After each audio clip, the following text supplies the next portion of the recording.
Hello, welcome to our story. This one's a long one, so I will be doing it in two parts. This is part one, entitled Sacagawea. Ready? Let's begin.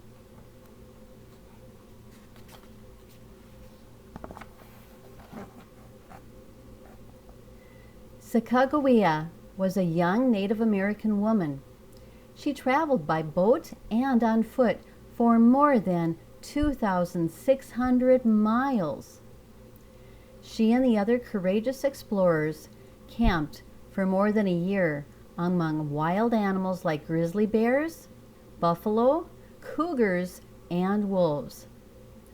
During that expedition across the United States in the early 1800s, Sacagawea helped make history. Just so you know, an expedition is a long, long journey. Growing up Shoshone, Sacagawea was a brave explorer. Not much else is known about her life, but historians believe she was born around 1790. Her village in present-day Idaho sat in the harsh Rocky Mountains. It was not easy for her Shoshone or Snake Indian people to find food. As a nomadic tribe, the Shoshone Indians moved between homes to hunt buffalo, wild sheep, salmon, and squirrel. Sacagawea collected berries, seeds, acorns, and even grasshoppers to help provide food for her family. In the bottom circle picture, it says the Shoshone people dug up the roots of camas flowers for food. On the top picture, it shows Sacagawea's village was near the Salmon River in present-day Idaho. It looks like a beautiful view there.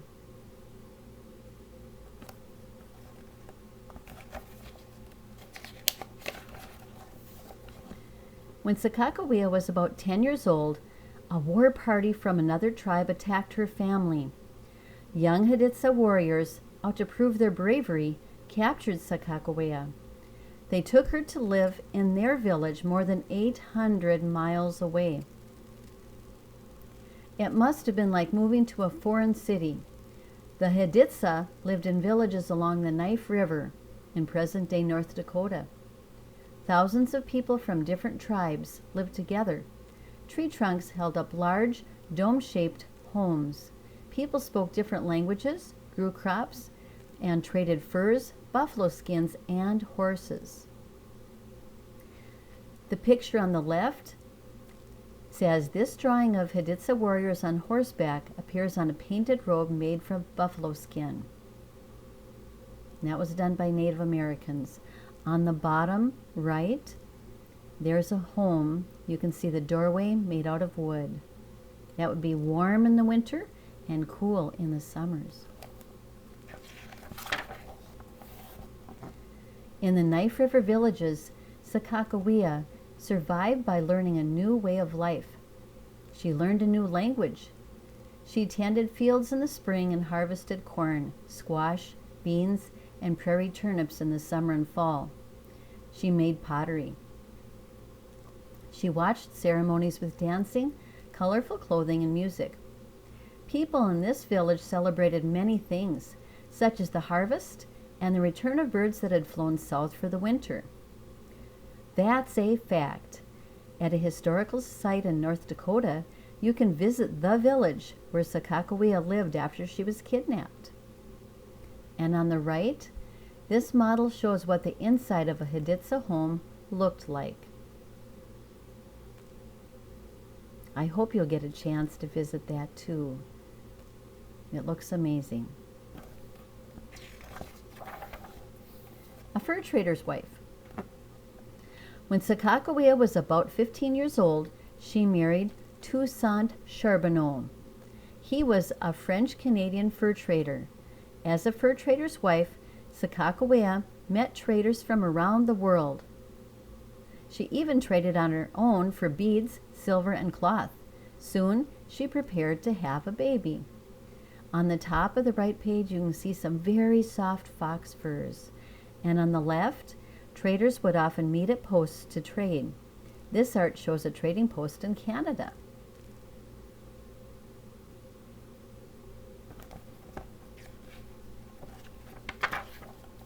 The Corps of Discovery.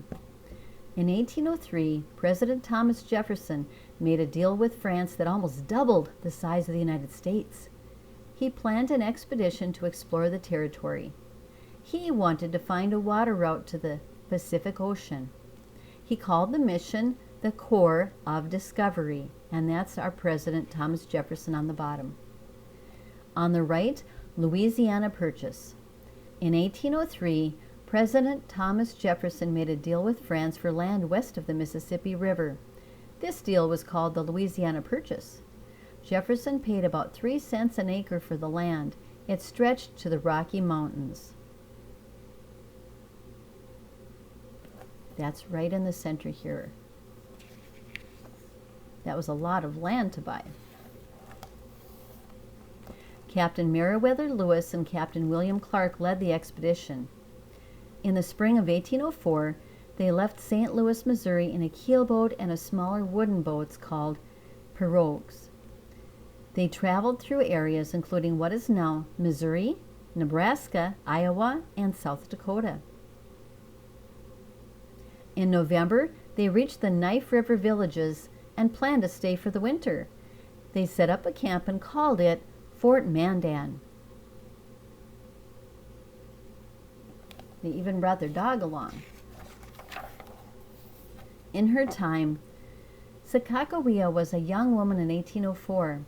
Many things were different from how they are today. Food.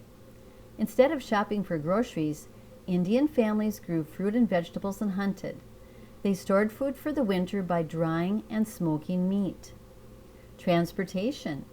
Most people traveled on foot or horseback or by boat. School. Not all children went to school. Most young people were taught at home or by tutors.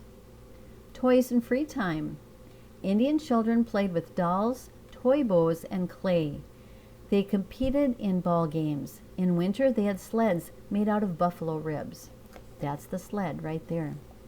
U.S. events. In 1804, Thomas Jefferson began his second term as President of the United States. The expedition. Over the winter, Lewis and Clark hired Charbonneau as an interpreter. They knew he would bring Sacagawea too. Lewis and Clark needed her because she spoke Shoshone. She could help them talk with the Shoshone Indians to trade for horses. Without horses, the Corps of Discovery might not make it across the Rocky Mountains. An interpreter is a person who puts words in one language into another language. And to describe this picture, it says Lewis and Clark meet Charbonneau at Fort Mandan.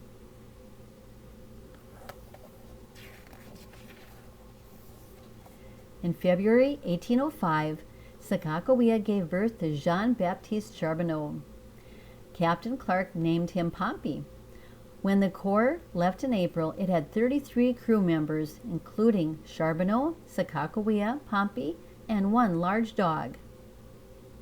They traveled in boats. The sight of this Indian woman confirmed those people of our friendly intentions, as no woman ever accompanies a war party of Indians in this quarter, Captain Clark said on October 19, 1805. That's a fact. Seeing Sacagawea and Pompey in this group, Native Americans understood that the expedition was a peaceful mission. I hope you like the way this story began. This is the end of part 1. Thanks for listening.